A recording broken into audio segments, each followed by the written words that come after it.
আর এবার কৃষ্ণনগরে চলে যাব। কৃষ্ণনগরে বিজেপির গোষ্ঠীকন্দল, সেই গোষ্ঠীকন্দলে মামলা হলো বিজেপির জেলা সভাপতির বিরুদ্ধে।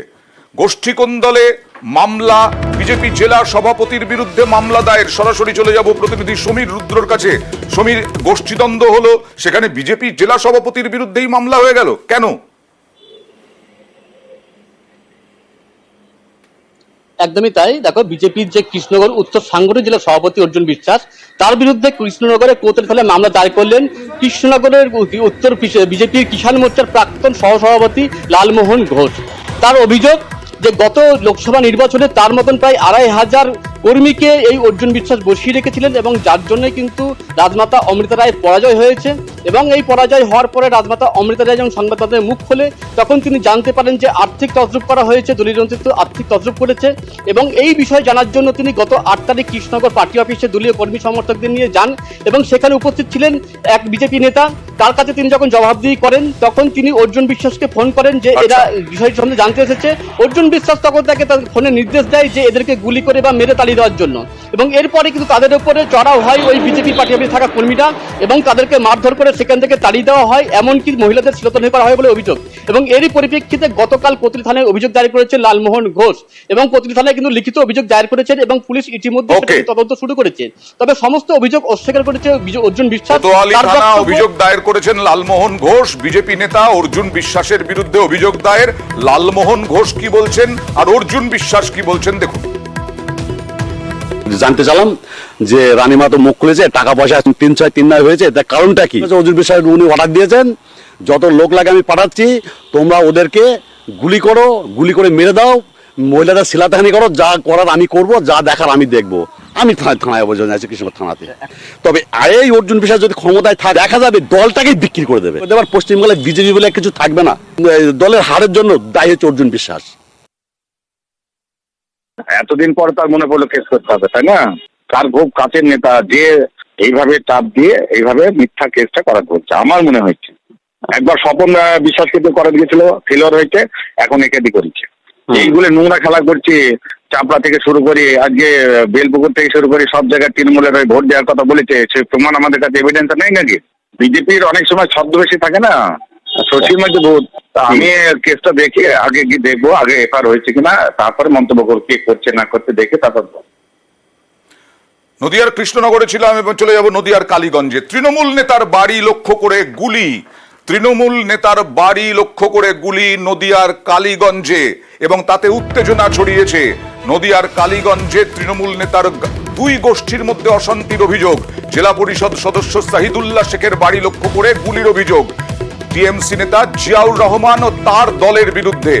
ব্লক তৃণমূলের সহসভাপতি জিয়াউর রহমান ওরফে রিঙ্কু প্রধানের স্বামীর দুর্নীতির বিরুদ্ধে প্রতিবাদ করায় হামলার অভিযোগ, যদি অভিযোগ অস্বীকার কালীগঞ্জ ব্লক তৃণমূলের সহসভাপতির।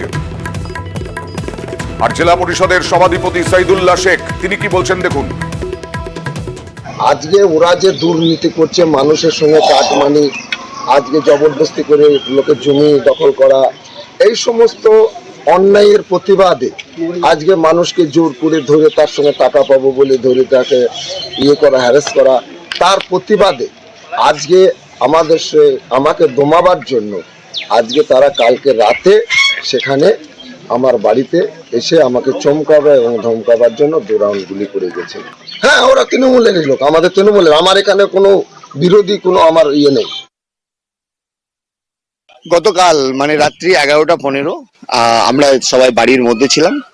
এমত অবস্থায় আমার বাড়ির সামনে পরপর 2 রাউন্ড গুলি কাটে।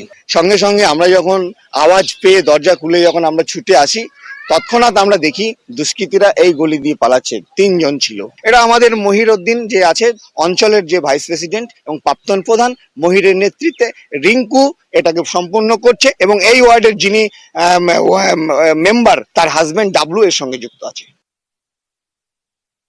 এরকম কোনো ঘটনাই ঘটেনি, পুরোটাই হচ্ছে মিথ্যা কথা। বোমাবাজি বা এই গুলি এইসবের রাজনীতি তৃণমূল কংগ্রেস করে না, আর এসব কোনো ঘটনাই ঘটেনি, পুরোটাই মিথ্যা কথা এবং সাজানো। এরা বিজেপির সঙ্গে পুরোপুরি গট আপ এবং বিজেপির সঙ্গে একসঙ্গে গট আপ করে তৃণমূলের আজকে তৃণমূলের একদিকে 14টা মেম্বার, একদিকে 2টো মেম্বার। সুতরাং ওকে কি বলছে ওই ভেবে লাভ নেই। প্রশাসনের কাছে আপনারা জানুন, যে ওখানে প্রশাসন তো ছিল, সারা রাত ছিল, যে কোনো গুলি চলেছে কিনা কোনো কিছু, পুরোটাই মিথ্যা কথা। এবার চলে যাব আমডাঙ্গায়। এই যে দেখছেন আমডাঙ্গার খুড়িগাছি গ্রামে রাকিবুল ইসলাম আহত পঞ্চায়েত সদস্য। কি অভিযোগ? তৃণমূলের গোষ্ঠী দ্বন্দ্বের অভিযোগ। তৃণমূলের গোষ্ঠী দ্বন্দ্বের অভিযোগে উত্তপ্ত এই খুড়িগাছি গ্রাম। কথা বলবো প্রতিনিধি জিয়াউলের সঙ্গে। জিয়াউল, কাদের মধ্যে এই রকম দ্বন্দ্ব, কি জানা যাচ্ছে? একদম দেখো, তৃণমূলের দুই গোষ্ঠী, অর্থাৎ একদিকে তোয়েব আলী, অন্যদিকে রাকিবুল ইসলাম, এই দুজনেই হচ্ছে শাসক দলের নেতা। একজন পঞ্চায়েত সদস্য, একজন তৃণমূলের নেতা।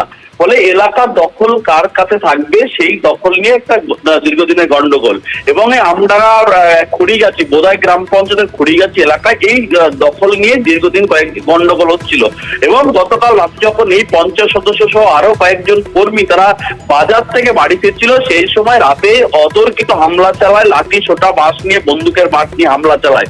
এবং আক্রান্ত রক্তাক্ত অবস্থায় রাকিবুল ইসলামকে প্রথমে আমডাঙ্গা গ্রামীণ হাসপাতাল, পরবর্তীকালে বারাসাত জেলা হাসপাতালে রেফার করা হয়। এবং আরো দুই কর্মীকে তাদেরকে এই মুহূর্তে আমডাঙ্গা গ্রামীণ হাসপাতালে চিকিৎসা চলছে। কিন্তু যেভাবে এলাকা দখলকে কেন্দ্র করে দফায় দফায় গন্ডগোল, এবং এই ঘটনায় এখনো পর্যন্ত পঞ্চায়েত সদস্য সহ 3 জন আহত। এবং এই ঘটনা যার দিকে অভিযোগ তোয়েব আলী, তিনি সমস্ত অভিযোগ অস্বীকার করে বলছেন যে তেমন কোনো ঘটনা নয়, তিনি বিয়ে বাড়িতে গেছিলেন, তিনি পুলিশের কাছ থেকে খবর পেয়েছেন। অন্যদিকে এই হামলার ঘটনা খবর পেয়ে বিধায়ক রফিকা রহমান তিনি হাসপাতালে আসেন এবং তিনি বলেন যে এই দুষ্কৃতী হামলা করেছে, এর সঙ্গে দলের কোনো গোষ্ঠী কন্দলের ব্যাপার নেই। তিনি আহত রাকিবুল ইসলাম কি বলছেন একবার দেখাবো। আসছি, আমাদেরকে হুমকি দেয় যে তোদেরকে মানে মারবো, হ্যাং করবো, ঠ্যাং কেটে ঝুলিয়ে দেবো। আর মেম্বারকে দেখে রাস্তায় আটকে সব মেম্বারকে মানে হাতে দিয়ে, বন্ধুকে পাশ দিয়ে, রড দিয়ে, আর আমাদেরকে 3 জনকে মানে বেঁধে রাখতাম। আমরা চাইতে পারি না কে কাউকে মানে মারছে, কোন দিয়ে তো এবার ছেলেপিলেরা তো টিএমসি পার্টি করে, আমরা টিএমসি পার্টি করি। আহত বলছেন গোষ্ঠীদ্বন্দ্বের অভিযোগ। আর রাকিবুর রহমান বিধায়ক তিনি গেলেন, তিনি যাওয়ার পরে দেখা গেল তিনি বলছেন না, এর মধ্যে তৃণমূলের কোনো যোগ নেই। দেখে মেরেছে, এখন সেন্সলেস এই পর্যন্ত। অভিযোগ এক সমাজ বিরোধী, ও আসছিল ঠান্ডা মাথায় মেরেছে বলে শুনেছি। পুলিশে তো কথা আছে, নিজেদের মধ্যে কেন গন্ডগোল? সমাজ বিরোধীদের সঙ্গে গন্ডগোল। আর তোয়েব আলী, যার বিরুদ্ধে অভিযোগ উঠছে দীর্ঘদিনের জন্য নাকি দ্বন্দ্ব, দীর্ঘদিনের দ্বন্দ্ব, তিনি কি বলছেন দেখুন। পুরো মিথ্যা কথা, পুরো মিথ্যা কথা। পুলিশ জানে লোক বন্দুক দিয়ে মারে, আর হয়েছে ওই পাড়ায় আমার ছেলেপিলে জানে নাকি কি রে মেরেছে না মেরেছে? আমরা কেউ জানিও না, আমরা ছেলেও না। এটা পুলিশ নিজে বলবে আমি কখন ফিরেছি, কোন রাস্তা থেকে ফিরেছি, ওরা দাঁড়িয়েছিল তে মাথায়, ও সব জানে, একদম পুরো মিথ্যে।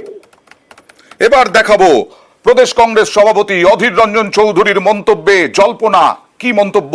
দেখতে গেলে থাকতে হবে।